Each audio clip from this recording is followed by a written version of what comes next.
তাহলে মুমিনের কয় গুণ? গলায় আওয়াজ নাই। কয়টা গুণ? এই শেষ পর্যন্ত এরকম আওয়াজ লাগবে আমার। আওয়াজ তোলা যাবে? মাশাআল্লাহ। 60টা গুণ আজকে আমরা শুনবো। আল্লাহ শুরু করছেন, قد أفلح المؤمنون الذين هم في صلاتهم خاشعون। সফল হয়েছে তারা, ঈমান এনেছে যারা। কার কথা? সফলতার মানদণ্ড আল্লাহ দিয়েছেন ঈমান। আপনি যদি টাকাওয়ালা হন আপনি সফল না, যদি ঈমান না থাকে, ঠিক কি না? আপনি যদি ক্ষমতাওয়ালা হন আপনি সফল না, যদি ঈমান না থাকে, ঠিক কি না? আপনি অনেক বড় সেলিব্রিটি কিন্তু ঈমান নাই, আল্লাহর মানদণ্ডে আপনি সফল না, ঠিক কি না? এজন্য আল্লাহ বলেছেন সফল হয়েছে তারা, ঈমান এনেছে। আমি বলবো সফল হয়েছে তারা, আপনারা বলবেন ঈমান এনেছে যারা। আওয়াজ তুলে বলেন সফল হয়েছে কারা? যারা ঈমানদার তারা সফল। قد أفلح المؤمنون, successful indeed are the believers. তারাই সফল যারা ঈমানদার। তবে যেন ঈমানদার নয়, তাদের 7টা বৈশিষ্ট্য থাকা চাই। কয়টা? 1 নম্বরে আল্লাহ বলছেন আল্লাযীনা হুম ফি সালাতিহিম খাশিউন।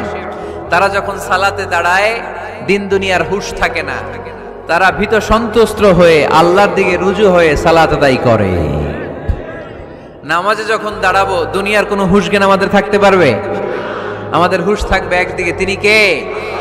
সালাত কায়েম করো, সালাত কায়েম করো, হবে সম্মানী তুমি, হবে জান্নাতি তুমি, হবে সম্মানী তুমি, হবে জান্নাতি তুমি। দিবে কাল হাসরে শীতল ছায়া আরশে আজিম, রাব্বিয়াল আলা রাব্বিয়াল আযীম। পড়েন রাব্বিয়াল আলা রাব্বিয়াল আযীম। আলহামদুলিল্লাহ। আল্লাযীনা হুম ফি সালাতিহিম খাশিউন। শুরু হয়ে গেল মুমিনদের 7টি বৈশিষ্ট্যের আলোচনা। 1 নম্বর বৈশিষ্ট্য হচ্ছে মুমিনরা যখন নামাজে দাঁড়ায় দিন দুনিয়ার হুঁশ থাকে না, তাদের চিন্তা, তাদের ধ্যান চলে যায় একদিকে, তিনি কে? সাইয়েদনা আলী রাদিয়াল্লাহু তাআলা আনহু যুদ্ধের ময়দানে মারাত্মকভাবে জখম হলেন, আহত হলেন। পায়ের ভেতরে জিহাদের ময়দানে তীর ঢুকে গেল, তীর কেউ টেনে বের করতে পারে না, এতটাই জখম হয়েছে। তীর ধরে টান মারলে তিনি চিৎকার মারে। বিশ্বনবী দেখলেন অবস্থা বেগতিক। আল্লাহর হাবিব বললেন তীর ধরে টানাটানির দরকার নাই, যেহেতু টান মারলে ব্যথা পায়, ছেড়ে দাও, আজান দাও। বেলাল তুমি আজান দাও, একামত দাও। এক সাহাবীরে বললেন আমি যখন নামাজে দাঁড়াবো, আলী যখন নামাজে দাঁড়াবে, নামাজরত অবস্থায় তুমি তোমার নিজের দায়িত্বে আলীর পায়ের ভেতর থেকে তীরটা টেনে বের করে ফেলবা। আজান দেয়া হলো, একামত হলো। বিষ্ণু ঈসা ইসলাম নামাজ পড়তে শুরু করলেন। সাইয়েদনা আলী রাদিয়াল্লাহু তাআলা আনহু নামাজে দাঁড়ালেন। ওই সাহাবী দাঁড়ান নাই। বিশ্বনবীর পরামর্শ অনুযায়ী কাতারের ভেতর দিয়ে যে বিশ্বনবীর মেয়ের জামাতা সাইয়েদনা আলী রাদিয়াল্লাহু তাআলা আনহুর পা থেকে টান মেরে তীর বের করেছে। টান দিয়ে তীর খোলা হয়েছে, কিন্তু সাইয়েদনা আলী মুহূর্তের জন্য টের পান না। আগে টান মারতেছে, ব্যথা পায়, চিৎকার মারে, চিৎকার মারে, কিন্তু সালাতের অবস্থায় টান মেরে তীর বের করেছে, উনি টেরই পান নাই। আল্লাহু আকবার। তার মানে যখন নামাজে তিনি দাঁড়িয়েছেন দিন দুনিয়ার হুঁশ তার ছিল না, তার হুঁশ, জ্ঞান, চিন্তা, ধ্যান সব কিছু চলে গিয়েছে একজনের দিকে, তিনি কে? এজন্য বিশ্বনবী বলতেন আনতা'বুদাল্লাহা কাআন্নাকা তারা ফাইন লাম তাকুন তারাহু ফাইন্নাহু ইয়ারাক। এমন ভাবে নামাজ পড়বে মনে করবে তুমি আল্লাহকে দেখে দেখে নামাজের মুসল্লায় আছো, ঠিক কি না? যখন নামাজ পড়বা ভাববা তুমি আল্লাহকে দেখছো। আর যদি এটা কষ্ট হয়, অ্যাটলিস্ট এটা ভাবো যে আল্লাহ তোমায় দেখছে। আমাদেরকে দেখে কে? আমি যে নামাজ পড়ি দেখে কে? এই চিন্তাটা মাথায় থাকার দরকার আছে না নাই? কিরে ভাই, এখানে তো ধাক্কাধাক্কি করে লাভ নাই। প্রজেক্টর গুলো কোন দিকে? প্রজেক্টর গুলো, প্রজেক্টর আছে ওই যে পেছনে প্রজেক্টর, ওখানে চলে যাও। এখানে দেখার জন্য যদি ধাক্কাধাক্কি করো বিশৃঙ্খলা হবে। সাউন্ড নাই। এই মাইকটা কি কাজ করে না তোমার? তো সাউন্ড পায় না কেন? আচ্ছা আচ্ছা, সাউন্ড কম বলে যদি চিল্লাও তাহলে তো আমার কথা আরো শোনা যাবে না। ও দেখতেছে, ওকে দেখতে দাও।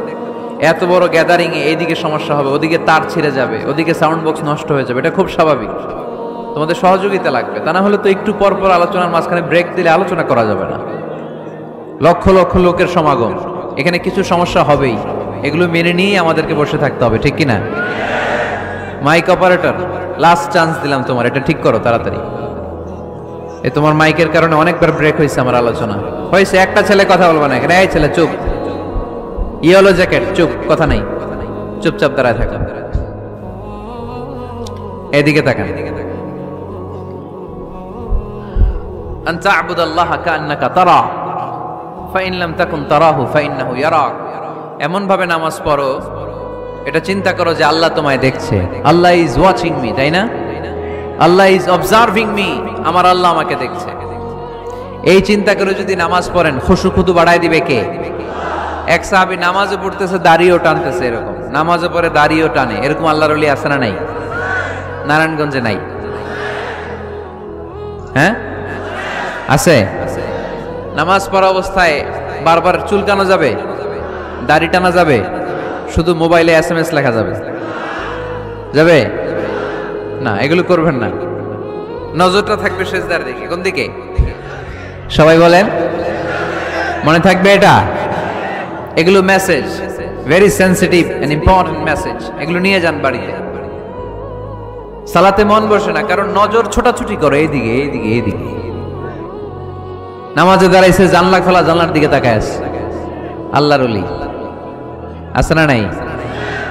নামাজে দাঁড়াইছে, ঘড়ির দিকে তাকায় আছে, ঘড়ির কাঁটা ঘুরে, হের মাথাও ঘুরে, আছে না নাই? না, এদিক সেদিক তাকাবেন না, সেজদার দিকে তাকাবেন। কোন দিকে? আল্লাহ তিনটা চান্স দেয়। কয়টা? একবার যখন এদিকে তাকান, আল্লাহ বলে আকবিল, ফিরে আয়, ফিরে আয়, সেজদার দিকে তাকা। আবার যখন তাকান, আল্লাহ বলে আকবিল, ফিরে আয়, সেজদার দিকে তাকা। আবার যখন ঘড়ির দিকে তাকান নামাজে, আল্লাহ বলে ফিরে আয়, সেজদার দিকে তাকা।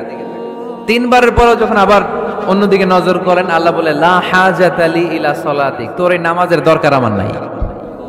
নাউজুবিল্লাহ পড়বেন না? যে আল্লাহরে খুশি করার জন্য এত সময় ব্যয় করে, এই কষ্ট করে শীতের রাতে ওযু করে নামাজে দাঁড়ালাম, ওই আল্লাহ যদি বলে এই নামাজের দরকার নাই। এখানে কি হয়েছে ভাই? দেখতেছেন যে জায়গা হচ্ছে না, তো ওইখানে ধাক্কাধাক্কি করবেন কেন? আপনি পিছনে চলে যান, অ্যাবাউট টার্ন, পেছনে যান, যে প্রজেক্টরে দেখেন, যান। যেখানে জায়গা হবে না ওখানে ধাক্কা দিবেন কেন আপনি? এই জনস্রোতের ধাক্কা অনেকে আহত হয়, এটা করবেন না প্লিজ, এটা করবেন না। আর অল্প অল্প কিছু সময় আমরা কথা বলবো, বারবার ব্রেক করলে তো হবে না, এটা বুঝতে চায় না অনেকে। প্লিজ এরকম করবেন না। একজন আলোচক যখন কথা বলে, তার আলোচনার একটা ফ্লো থাকে, ওই ফ্লোতে সে এগোয়, তার শ্রোতাকে সে কি বলবে একটার পর একটা কথা তাকে প্রেজেন্ট করতে হয়।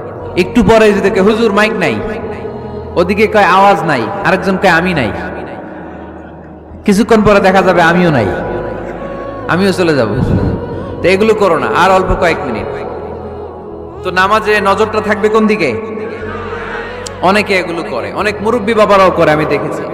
মুরব্বীরা অনেক সময় নামাজ পড়ে ঘরে কেউ ঢুকলে এমনি তাকায়, আছে না নাই? মুরব্বী বাজানকে বুঝাই দিবেন যে নিয়ম হচ্ছে সেজদার দিকে তাকানো। কোন দিকে তাকানো? খেয়াল থাকবে তো। সাহাবারা যখন নামাজে দাঁড়াতেন, সফরে যখন মরুভূমিতে সালাত আদায় করতে দাঁড়াতেন, মরুভূমির পাখিগুলো সাহাবাদের মাথায় এসে বসে যেত, কারণ পাখি মনে করতে এগুলো খেজুর গাছ। কি গাছ? নড়ে না, চড়ে না, ঠায় দাঁড়িয়ে আছে। পারা যাবে না এরকম নামাজ পড়তে? ইনশাআল্লাহ পড়েন। আল্লাযীনা হুম ফি সালাতিহিম খাশিউন, মুমিনদের প্রথম গুণ, তারা যখন নামাজে দাঁড়ায় ভীত সন্তুষ্ট হয়ে খুশু খুদুর সাথে একাগ্রতার সাথে নামাজ পড়ে, with full of solemnity and submission. ডানে বায়ে তাকায় না, তারা সব সময় টেনশনে থাকে আল্লাহ আমার নামাজ কবুল করলো তো। আর তারা ভাবে হতে পারে এটাই আমার জীবনের শেষ নামাজ, it could be my final সালাহ, পারফর্ম দ্য সালাহ as if this is your last and final prayer. এমন ভাবে নামাজ পড়ো, চিন্তা করো যে হতে পারে এটাই তোমার জীবনের শেষ নামাজ। আর হয়তো আমি আল্লাহর সিজদা দেওয়ার সুযোগ পাবো না। আজকের মাহফিল শেষ করে আমরা বাসায় পৌঁছতে পারবো, কোনো গ্যারান্টি আছে আমার? আর 10 মিনিট হায়াত আছে আমার, কোনো গ্যারান্টি নাই। আর 2 মিনিট বাঁচবো, গ্যারান্টি আছে? শ্বাস যেটা নিলাম এটা ফেলতে পারবো, গ্যারান্টি আছে? তো মুসল্লায় যে দাঁড়াইলেন, নামাজ যে পড়লেন, এরপরে আরেকবার নামাজের সুযোগ পাবেন, গ্যারান্টি আছে? তো তাহলে প্রত্যেক নামাজের সময় মুসল্লায় দাঁড়িয়ে আমরা এটা ভাবি না কেন যে এটাই হতে পারে আমার শেষ নামাজ, this could be my final salah, হতে পারে এটাই আমার শেষ নামাজ। এরকম চিন্তা নিয়ে যদি আপনি নামাজে দাঁড়ান তাহলে মন এদিক সেদিক যাবে। অনেকে নামাজেও দাঁড়ায়, আবার টেলিভিশনে কোন নিউজ দিচ্ছে ওইটার টেনশনও থাকে, আছে না নাই? নামাজেও দাঁড়ায়, শেয়ার বাজারের দাম বাড়লো না কমলো টেনশন করে। নামাজেও দাঁড়ায়, মাশরাফি ছক্কা মারলো না আউট হইলো, টেনশন আছে না নাই? যার যেদিকে আগ্রহ ওইটা নিয়ে পড়ে থাকে নামাজে, ওই নামাজকে আল্লাহ কবুল করবে? এজন্য এমন ভাবে সালাতে দাঁড়াবো, ভাববো যে হতে পারে এটাই আমার জীবনের শেষ নামাজ। আজকে যদি বলা হয় রাত 12টায় মালাকুল মাউত এসে আপনার রূহ নিয়ে যাবে, this night is your last night in your life, আপনার জীবনে এটা শেষ রাত, এখন আপনি যে নামাজের সুযোগটা পাবেন, লাস্ট চান্স, আপনি ওই দিন কি করবেন? আহা, কত সুন্দর করে অজু বানাবেন, তাই না? সাদা ধবধবে পাঞ্জাবি পরে আতর মাখবেন, মুসল্লাটা বিছিয়ে, হায় রে কি সুন্দর নামাজ, কি সুন্দর রুকু দিবেন আপনি। ওই দিনের রুকুটা হবে আপনার জীবনের শ্রেষ্ঠ রুকু, ওই দিনের সেজদা হবে আপনার জীবনের শ্রেষ্ঠতম সেজদা। সেজদায় লুটিয়ে পড়ে চোখের পানি দিয়ে আপনি জায়নামাজ ভিজিয়ে দিবেন, তাই না? কারণ আপনি confirm this is your last salah, এটা আপনার শেষ নামাজ। তো প্রত্যেক ওয়াক্তে যে দাঁড়াই, কোনো গ্যারান্টি আছে যে আরেকটা নামাজের সুযোগ পাবো? তাহলে প্রতি ওয়াক্তেই আমরা এটা ভাবি না কেন যে এটা আমার জীবনের শেষ নামাজ হতে পারে? বিশ্বাসীরা যখন নামাজে দাঁড়ায় তারা ভাবে it could be my last and final salah, চিল্লায় বলতে হবে ঠিক কিনা? এজন্য আল্লাহ বললেন قد أفلح المؤمنون الذين هم في صلاتهم خاشعون, সফল হয়েছে তারা, ঈমান এনেছে যারা। ঈমানদারের প্রথম গুণ, তারা যখন নামাজের জন্য মুসল্লায় দাঁড়িয়ে যায়, দিন দুনিয়ার হুঁশ তার থাকে না, তার ধ্যান জ্ঞান চলে যায় একজনের দিকে, তিনি কে? ধীরস্থির ভাবে সালাত পড়তে হবে, তা'দিলুল আরকান মেইনটেইন করতে। এক সাহাবী নামাজ পড়ে আল্লাহ রাসূল সাল্লাল্লাহু আলাইহি ওয়াসাল্লামের কাছে আসলেন। আল্লাহ রাসূল বললেন সল্লি ফা ইন্নাকা লাম তুসল্লি, যাও নামাজ পড়ো, নামাজ হয় নাই। আবার নামাজ পড়লেন, আবার আসলেন, আল্লাহ রাসূল একই কথা বললেন, সল্লি ফা ইন্নাকা লাম তুসল্লি, repeat your salah because you didn't offer your salah in a correct way, in a correct manner, সঠিক পদ্ধতিতে সালাত হয়নি। উনি কি করবেন? আবার যে বললেন, আবার আসলেন, আল্লাহ রাসূল বললেন সল্লি ফা ইন্নাকা লাম তুসল্লি, সালাত পড়ো, হয় নাই। এবার সাহাবী কেঁদে দিলেন, বললেন ইয়া রাসূলুল্লাহ, এর চেয়ে ভালো করে তো আমি পড়তেই জানি না। আল্লাহ রাসূল সাল্লাল্লাহু আলাইহি ওয়াসাল্লাম সাহাবীকে জড়িয়ে ধরলেন, বললেন আসো তোমারে শিখাইয়া দেই, যখন নামাজে দাঁড়াবা তাড়াহুড়ো করবে না। There is no rushing in salah, there is no hastiness in salah, সালাতে তাড়াহুড়ো নাই। যখন দাঁড়াবা রিল্যাক্স, যখন রুকুতে যাবা রিল্যাক্স, সিজদায় লুটিয়ে পড়বা রিল্যাক্স। তাড়াহুড়ো করা যাবে? রুকুতে যখন যাবা পিঠটাকে সোজা করবা, স্ট্রেট ফরওয়ার্ড। আল্লাহ রাসূল সাল্লাল্লাহু আলাইহি ওয়াসাল্লাম যখন রুকু দিতেন, ওনার রুকু দেওয়া পিঠটা এতটাই স্ট্রেট ফরওয়ার্ড আর সোজা হতো, সাহাবারা বলতেন এখানে পানির গ্লাস রেখে দিলে পানিটাও কাঁপতো না, গ্লাসটাও নড়তো না। তার মানে রুকুর পিঠ খুব বাঁকা ছিল, তাই না? কি ছিল? স্ট্রেট ফরওয়ার্ড, সোজা। লা ইয়াসুব্বু ওয়ালা ইয়াকনিউ, আমাদের অনেকের মাথা অনেক নিচে চলে যায়, অনেকেরটা এরকম থাকে না, স্ট্রেট ফরওয়ার্ড। আল্লাহ রাসূল সাল্লাল্লাহু আলাইহি ওয়াসাল্লাম বললেন সবচেয়ে বড় চোর যে নামাজে চুরি করে। সাহাবারা বললেন কাইফা ইয়াসরিকু ফিস সালাহ ইয়া রাসূলুল্লাহ, হে আল্লাহর রাসূল সালাতে আবার চুরি করে কেমনে? আল্লাহ রাসূল সাল্লাল্লাহু আলাইহি ওয়াসাল্লাম বললেন ইয়াসরিকু ফি রুকুইহি ওয়া সুজুদিহি, রুকু সিজদায় চুরি করে, পিঠ সোজা করে না। রুকু থেকে সোজা হয়ে দাঁড়িয়ে কয়েক সেকেন্ড অপেক্ষা করা এটা ওয়াজিব। দুই সিজদার মাঝখানে 1-2 সেকেন্ড স্থির হয়ে বসে থাকা ওয়াজিব। আমাদের অনেকেই রুকু থেকে কোন রকম নামকাওয়াস্ত মাথাটা উঁচু করে সিজদায় দৌড় মারে, আছে না নাই? এক সিজদা দিয়ে কোন রকম মাথাটা তুলে আরেক সিজদায় দৌড় মারে, আছে না নাই? এরা রুকু সিজদায় চুরি করে, এরা নামাজ চোর। এরকম করা যাবে? তাড়াহুড়ো করবেন? কখনো তাড়াহুড়ো করা যাবে? নামাজে তাড়াহুড়ো নাই। নামাজে কি নাই? নামাজে করতে হবে রিল্যাক্স। নামাজে কি করব? সবাই বলেন কি করব? যারা তাড়াহুড়ো করে এদেরকে বলতে পারবেন এটা যে তুমি তাড়াহুড়ো করছো কেন? নামাজে তুমি রিল্যাক্স করবা। যখন রুকুতে যাবা হাত্তা তাতমাইন্না রাকিআন, রিল্যাক্সের সাথে রুকু, পিঠটা সোজা। সিজদায় লুটিয়ে পড়বা, তুমি তো আল্লাহর কাছে চলে গিয়েছো। আকরাবু মা ইয়াকুনুল আবদু মির রাব্বিহি ওয়া হুয়া সাজিদ ফাআকসিরু ফীহি দুআ। আল্লাহ রাসূল বললেন, বান্দা যখন সিজদায় লুটিয়ে পড়ে, বান্দা তখন আল্লাহর সবচেয়ে কাছে চলে যায়। ফাআকসিরু ফীহি দুআ, তাই তখন বেশি বেশি দোয়া করো। আমরা যখন মসজিদের কার্পেটে সেজদা দেই, দেখা যায় যে সেজদাটা, কপালটা কার্পেটে পড়ে, জায়নামাজে পড়ে, মসজিদের টাইলসে পড়ে। কিন্তু বিশ্বনবী বলে না, টাইলসে পড়ে না, জায়নামাজে পড়ে না, তোমার সেজদাটা আল্লাহর কুদরতি পায়ের উপর যে পড়ে। এজন্য তাড়াহুড়ো করা যাবে না। ইযা উকিমাতিস সালাহ ফালা তাতুহা তাসআউন, যখন একামত হয়ে যায় দৌড়াদৌড়ি করে রাশিং করে নামাজে যেও না।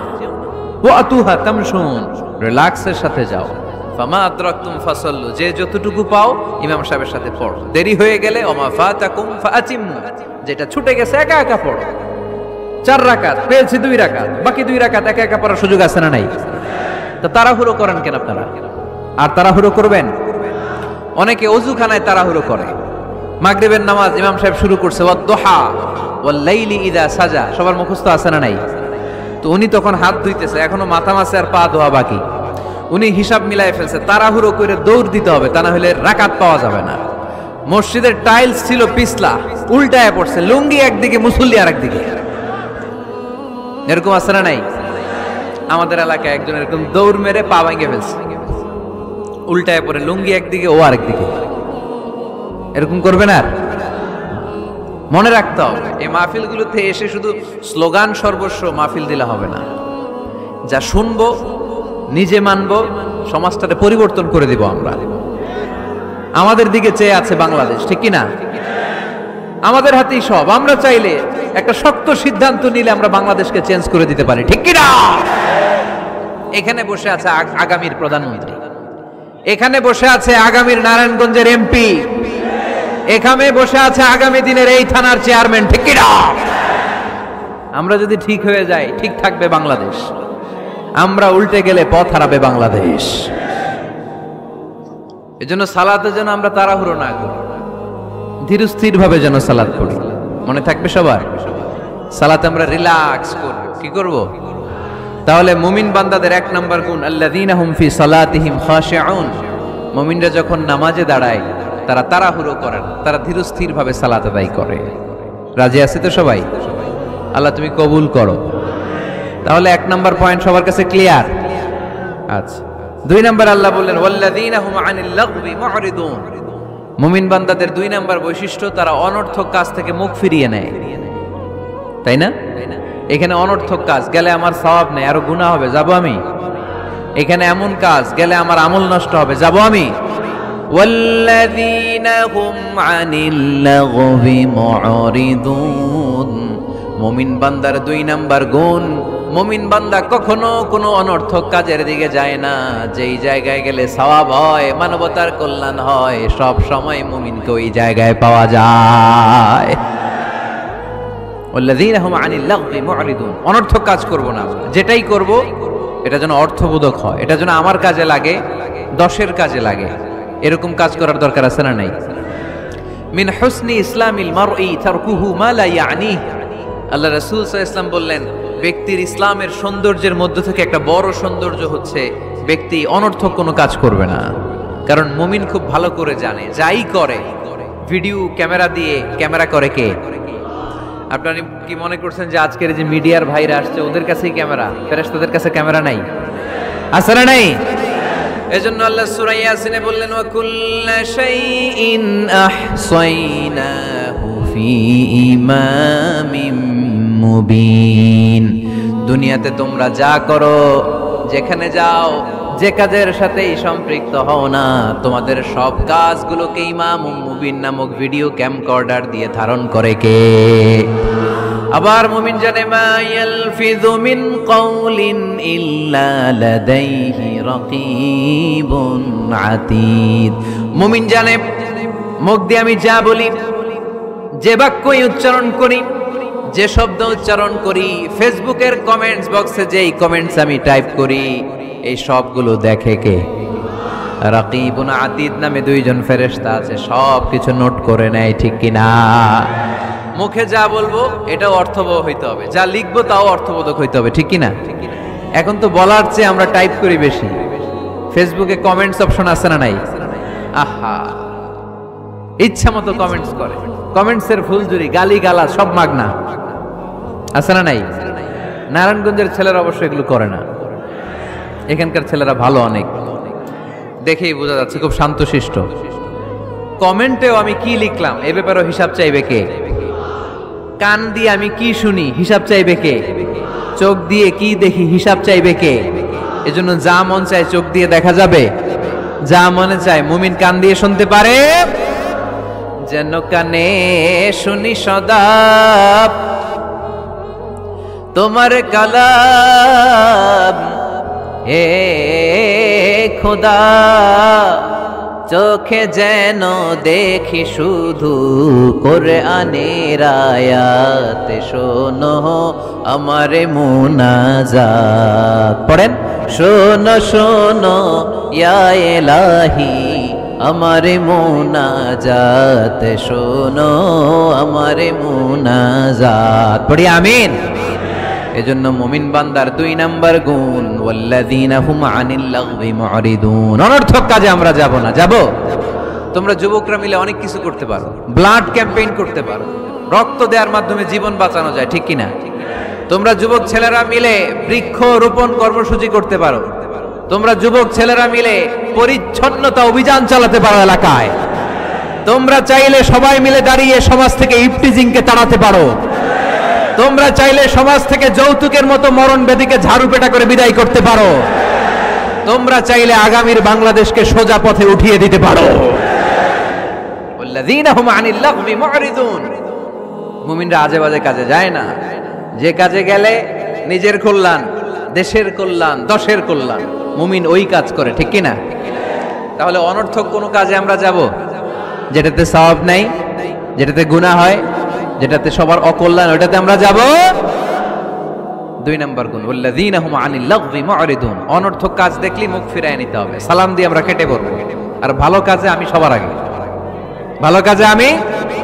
যুগ জামানা পাল্টে দিতে চাই না অনেকজন, এক মানুষই আনতে পারে জাতির জাগরণ। এক মানুষই বিপদকালে বাঁচায় কাফেলায়, ক্ষুদ্র ডিঙ্গি বাঁচায় জাহাজ অসীম দরিয়ায়। সমাজ পরিবর্তনের জন্য এতজন দরকার নাই, একটা ওমর হইলে বাংলাদেশ সোজা হয়ে যাবে, ঠিক কিনা? একজন ইমাম মাহাদি হলে গোটা বাংলাদেশে ঠিক করে দিবে কে? ওই ওমরের মতো যেন আমরা হতে পারি, আমরা যেন পরিবর্তনের নায়ক হতে পারি। আল্লাহ তুমি তৌফিক দাও। আর জোরে আমিন। ওয়াল্লাযীনা হুম আনিল লাগবি মুরিদুন। অনর্থক আজে বাজে কাজে আমরা যাব, ভালো কাজ যেখানে আমরা যাব। তাহলে প্রথম গুণ কি ছিল?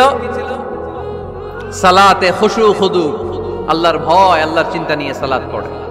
2 নম্বরে অনর্থক কাজে মুমিনরা যাবে।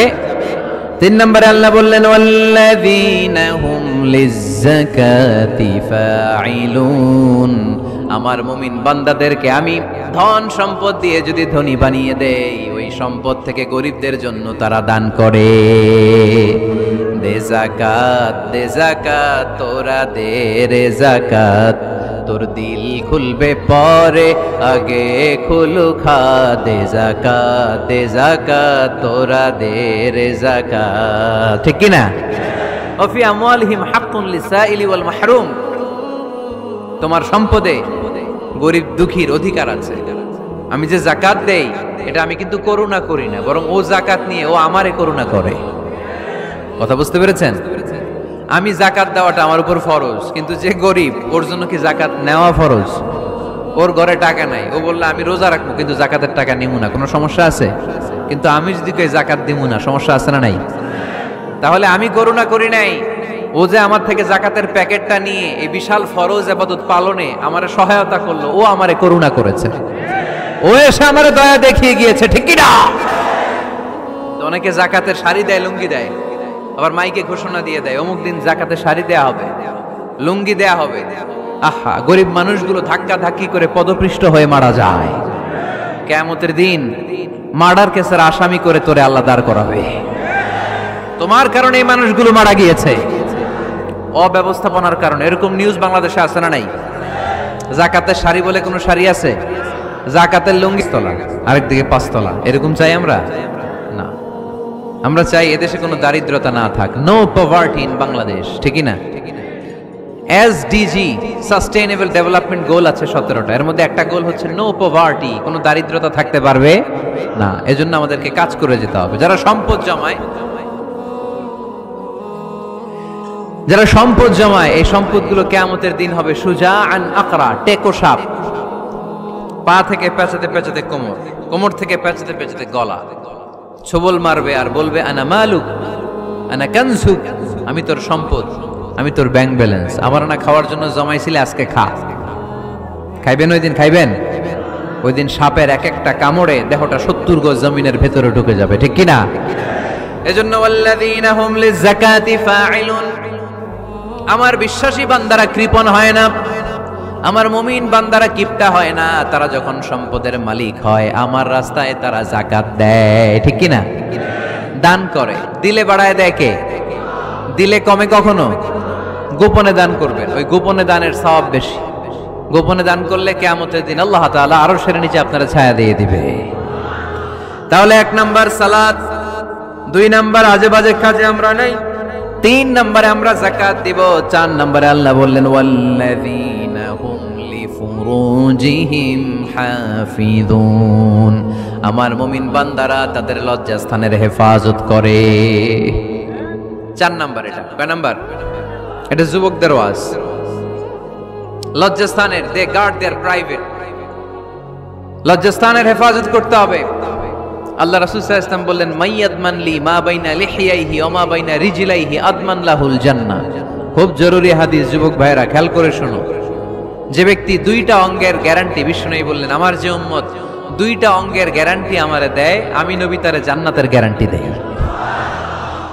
1 নাম্বার মা বাইনা লিহিয়াইহি, এই 2 চোয়ালের মাঝখানে যে অঙ্গ থাকে, সে যদি গ্যারান্টি দেয় ওই অঙ্গের পাপ করবে না, মানে জিহ্বা। সে যদি ওয়াদা দেয় জিহ্বা দিয়ে মিথ্যা বলবে না, চগলখুরি করবে না, একজনের কথা আর একজনের কানে লাগাবে না, এই ওয়াদা যদি দেয়। আরেক হলো 2 রানের মাঝখানে যা আছে, মানে লজ্জাস্থান, এই জিহ্বার লজ্জাস্থান দিয়ে কোনো পাপ কাজের সাথে সে জড়িত হবে না। এই গ্যারান্টি যদি কোনো উম্মত আমারে দেয়, আমি নবী তারে জান্নাতের গ্যারান্টি দে। You have to guard your private. বিবাহ বহির্ভূত কোন সম্পর্ককে ইসলাম জায়েজ করে নাই, এজন্য এগুলো করা যাবে। গার্লফ্রেন্ড বয়ফ্রেন্ড করা যাবে? গার্লফ্রেন্ড আছে কার কার? দেখি হাত তোলো। মাশাআল্লাহ, সাহস আছে ওদের, বুকের পাটা আছে। হাত নামাও বেটা। এই গার্লফ্রেন্ড বয়ফ্রেন্ডের সাথে আমাদের কোনো সম্পর্ক? আমরা বিয়ে করব। কি করব? বিয়ে করব। চেয়ারম্যান সাহেব, বিয়ে করাই দিন এগুলোরে, আপনার দায়িত্বে দিয়ে গেলাম। এই গার্লফ্রেন্ড বয়ফ্রেন্ড এগুলো ইসলামের কালচার নয়। বিয়ের চেয়ে ভালো কাজ পৃথিবীতে হতে পারে? বিয়ে করতে গেলেই বাপে বলে আগে নিজের পায়ে দাঁড়া। তো এতদিন ও কার পায়ে দাঁড়াইছে? ছেলে মেয়েদেরকে সাহস দেন, ছেলেও পড়বে। ওই যে একজন চিল্লান দিয়ে উঠছে, ওর কমন পড়ছে, কমন পড়ছে। মাশাআল্লাহ। গার্ডিয়ানরা যারা আছেন ওদের দুঃখ কষ্ট একটু বুঝেন, আপনারা মিলাই দিয়েন ওদেরকে, বিয়ের পিড়িতে বসায় দিয়েন। বিয়েতে কল্যাণ, বিয়েতে বরকত। বিয়ের মতো ভালো কাজ হতে পারে না। সব নবীরা বিয়ে করেছেন। আর নিকাহ মিন সুন্নতি, বিয়ে আমার সুন্নাত। ফামান রাগিবা আন সুন্নতি ফালাইসা মিন্নি, যে আমার সুন্নতকে ভালোবাসে না সে আমার উম্মত হতে পারে না। বিয়েটাকে সহজ করে দেন। যেই সমাজে বিয়ে সহজ, ওই সমাজে জিনা কঠিন, তাই না? যেই সমাজে জিনা সহজ, ওই সমাজে বিয়ে কঠিন। আমাদের সমাজে জিনা করা সহজ, বিয়ে করতে লাগে 10 লাখ, জিনা করতে লাগে 1000, ঠিক কি না? 10 লাখ টাকা ছাড়া বিয়ে করা যায় না। এটা লাগবে, ওইটা লাগবে, এই দাও, ওই দাও, মোহর দাও, বিশাল অঙ্কের মোহর। 10 লক্ষ টাকা ধার্য না করলে মেয়ে দিবে না। এরকম আছে না নাই? না, এগুলো আসলে ইসলামিক কালচার না। ছেলের বাবা মেয়ের বাবা উভয়কে আমি বলি বিয়েটা সহজ করে দেন, সহজ করে দেন। ছেলে পড়াশোনা করুক, সমস্যা নাই, মেয়েও পড়ুক, কিন্তু তারা পবিত্রভাবে তাদের সম্পর্ককে মেনটেন করুক, ঠিক কিনা? তাদের এই যৌবনের তাড়নায় যে পাপের সাথে জড়াবে তার পার্সেন্টেজ গুণা বাবা হিসেবে আপনার কাঁধেও আছে না নাই? এজন্য বাবারা সাবধান, মায়েরা সাবধান, বিয়েটাকে সহজ করেন। এই এলাকার যুব সংঘ যারা আছো, তোমরা একটা ক্যাম্পেইন করবা এই মাহফিলের পরে, টাইমলি ম্যারেজ ক্যাম্পেইন।